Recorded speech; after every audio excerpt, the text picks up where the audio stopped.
तो सबसे पहला काम क्या है कि आप अ, अपना जो है वो अटेंडेंस मार्क कर लें। अटेंडेंस मार्क करने का तरीका क्या है आपको पता है कि अटेंडेंस मार्क करने का तरीका ये है कि आप अपना नाम और अपना रजिस्ट्रेशन नंबर हमें भेजेंगे टेक्स्ट मैसेज में चैट के अंदर, और उसको हम फिर यूज़ करेंगे पर्पस के लिए।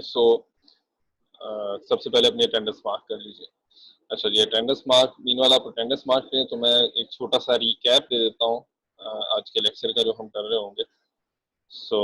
आज के लेक्चर में हम बेसिकली सिंगल साइकिल प्रोसेसर जो है उसके कंट्रोल को देख लेंगे। तो अभी तक हमने देखा था कि हमारे प्रोसेसर में दो चीज़ें हैं जो हम बना रहे हैं। एक उसमें डाटा पाथ है।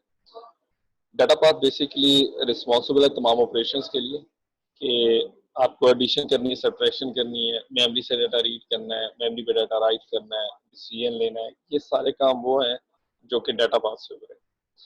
कंट्रोल दूसरा पार्ट हमारे पास कंट्रोल यूनिट है। कंट्रोल यूनिट बेसिकली या कंट्रोल जिसे हम कहते हैं उसकी रिस्पॉन्सिबिलिटी है कि वो डाटा पाथ के लिए जो है जैसे क्या कह सकते हैं कि अप्रोप्रिएट सिग्नल जनरेट करें। फॉर एग्जांपल ऐड के केस में हमारे पास कौन सा सिग्नल जनरेट होगा, सब्ट्रैक्ट के केस में कौन सा सिग्नल जनरेट होगा, ठीक है जी, और लोड के केस में कौन सा सिग्नल जनरेट होगा, और स्टोर के केस में कौन सा आपके पास सिग्नल जनरेट हो रहा होगा। तो ये सारे काम कौन कर रहा होता है? ये सारे के सारे काम हमारे पास कंट्रोल यूनिट कर रहा है। सो बेसिकली दो यूनिट्स हमने डिस्कस कर लिए। Number one is the data path and number two is the control. So data path को हम प्रीवियस लेक्चर्स में देख चुके हैं। डाटा पाथ अगर हम उसको देखें उसको, तो हमारे पास डाटा पाथ कुछ इस तरह से है, ठीक है जी। अब ये डाटा पाथ अगर आप देखें तो इसके हमारे पास तीन इसके मेन कंपोनेंट्स हैं, मेजर कंपोनेंट्स, बल्कि चार मेजर कंपोनेंट्स हैं जो कि हमें नजर आ रहे हैं। Number one is the instruction memory.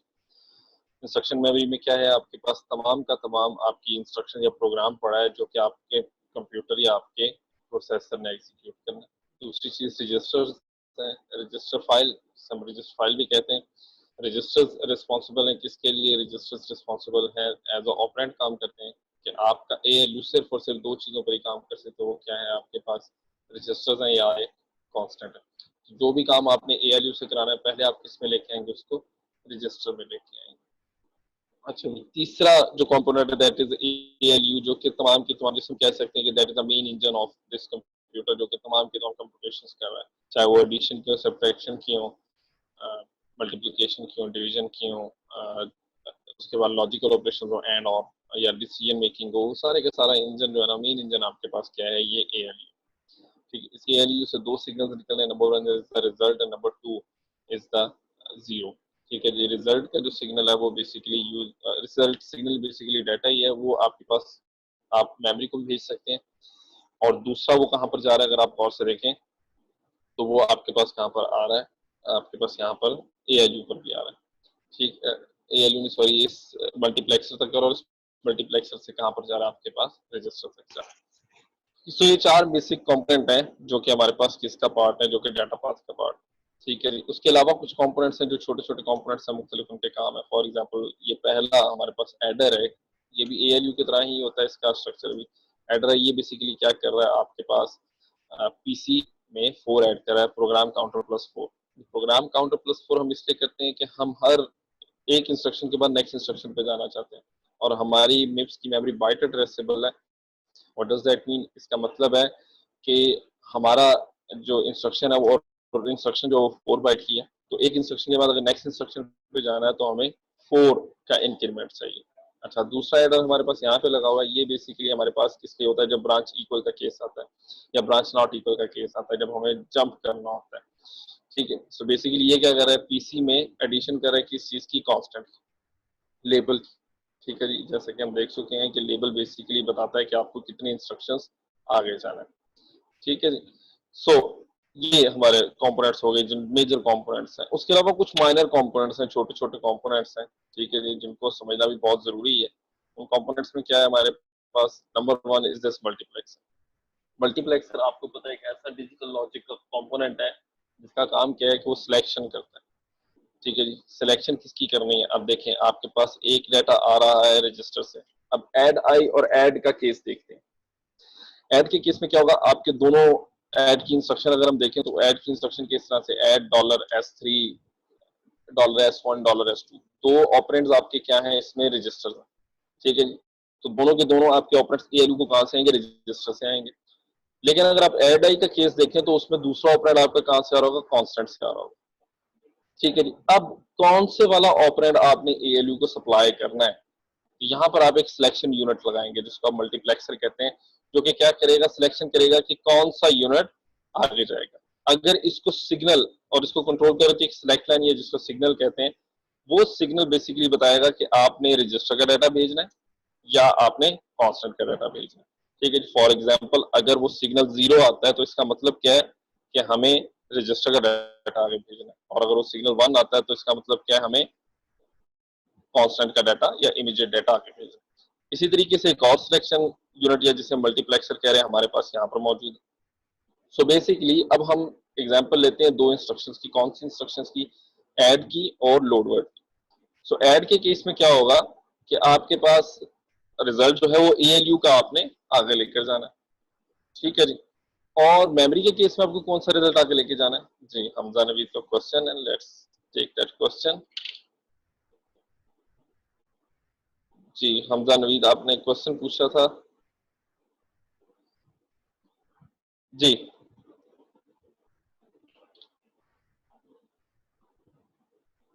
Ji Hamza question था आपका।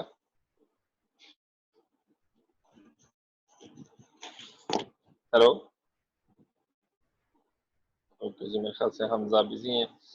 सो अच्छा, दूसरा हमारे पास अब देखिए बेसिकली ऐड के केस में यानी कि हमें ALU का रिजल्ट आगे पहुंचाना है, और लोड के केस में मेमोरी का रिजल्ट कहाँ पे रजिस्टर पे राइट करना है, ठीक है जी। दोनों केस में हमारा डाटा कहाँ पर जा रहा है, वो रजिस्टर पर ही राइट हो रहा है, लेकिन फर्क क्या है कि इन दोनों में से कोई एक डाटा ही आगे जाएगा, ठीक है जी। सो इसका मतलब क्या है कि हमें यहाँ पर सिलेक्शन करनी पड़ेगी। सिलेक्शन कैसे होगी, हमारे पास सिलेक्शन के लिए हमारे पास एक हार्डवेयर है जिसको हम क्या कहते हैं, मल्टीप्लेक्सर, ठीक है जी।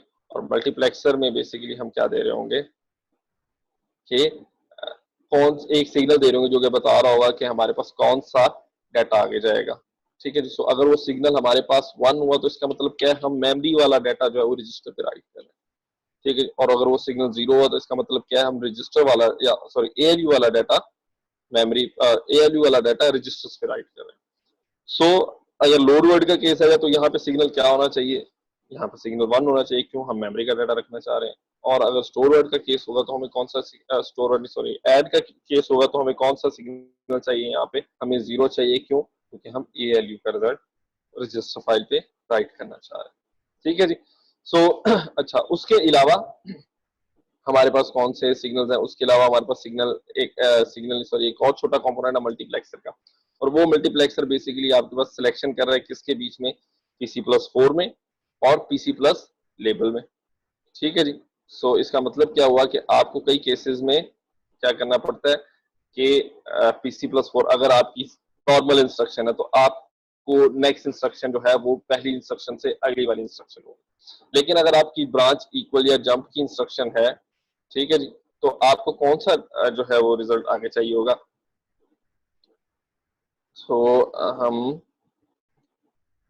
अच्छा जी, तो हमें कौन सा रिजल्ट आगे चाहिए होगा, हमें कौन सा रिजल्ट आगे चाहिए होगा, तो हमें PC में एडिशन वाला रिजल्ट आगे चाहिए होगा, ठीक है जी।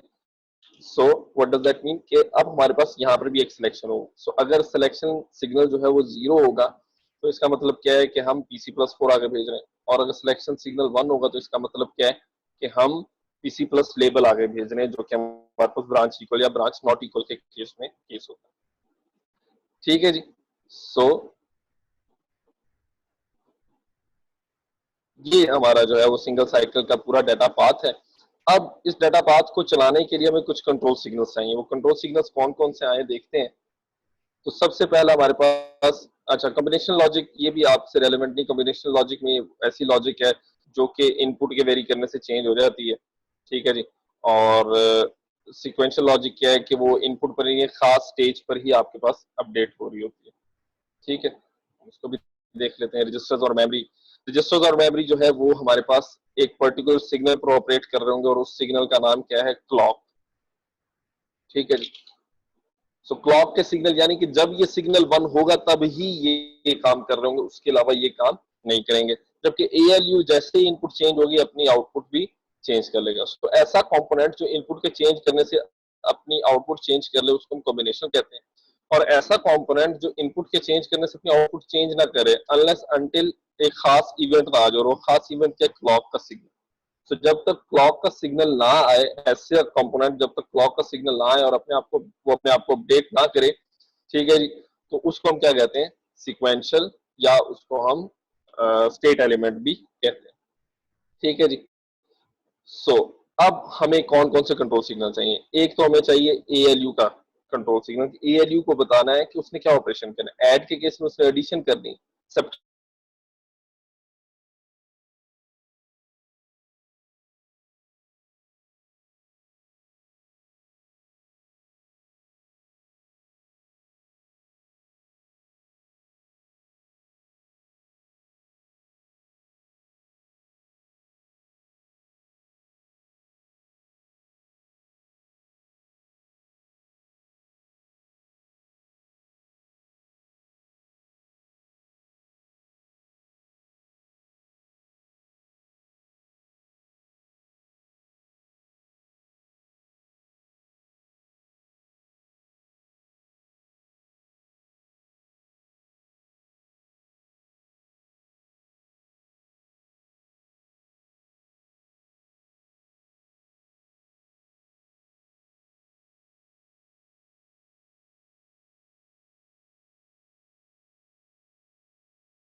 अच्छा जी, सॉरी, ये स्क्रीन थोड़ी देर के लिए गायब हो गई थी।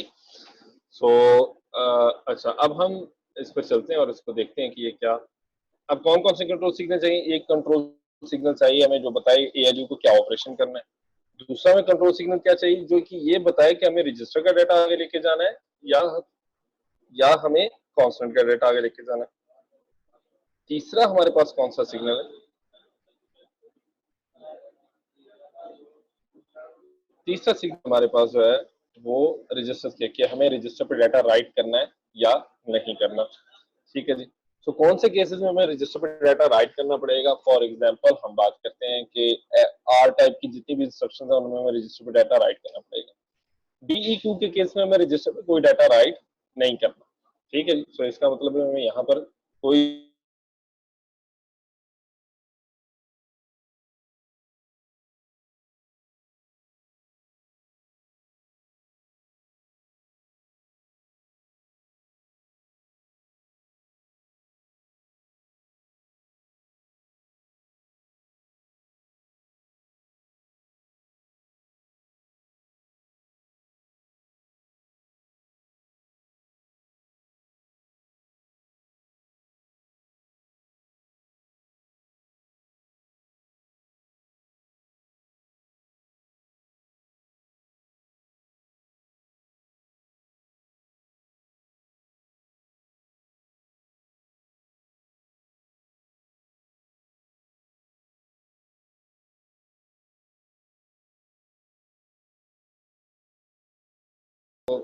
नजर आ रही होगी। अच्छा, ओके, अब हमने तीन किस्म के सिग्नल्स देख लिए, अभी बाकी सिग्नल्स भी हम देख लेते हैं।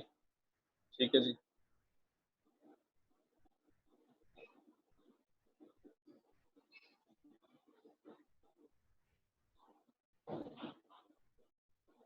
अच्छा जी, सिग्नल्स अब देख लेते हैं हम लोग कौन कौन से हैं इसके अलावा हमारे पास। जी, तो ये तीन सिग्नल्स हम लोगों ने देख लिए थे। ठीक है, मल्टीप्लेक्सर, और हमने डाटा मेमोरी के सिग्नल भी देख लिए कि जो कि रीड राइट और इनके अलावा कोई ऑपरेशन नहीं करना, तो वो भी हमारे पास सिग्नल्स आ जाते हैं। ठीक है जी। अच्छा जी। और हमारे पास क्या कह सकते हैं और कौन से हमारे पास कंट्रोल सिग्नल है? ये सारी के सारे जो कंट्रोल सिग्नल्स हैं, यही कंट्रोल सिग्नल्स हमारे पास है। इनकी इंफॉर्मेशन हमारे पास कहाँ पे मौजूद है? ये हमारे पास इंस्ट्रक्शन के अंदर ही मौजूद है। और इंस्ट्रक्शन के अंदर कहाँ पे मौजूद है, हमें कैसे पता चलता है कौन सी इंस्ट्रक्शन की क्या सिग्नल जनरेट करना है? तो उसके लिए हमारे पास खास किस्म की इंफॉर्मेशन होती है हर इंस्ट्रक्शन में, जिसको हम क्या कहते हैं, ऑप कोड।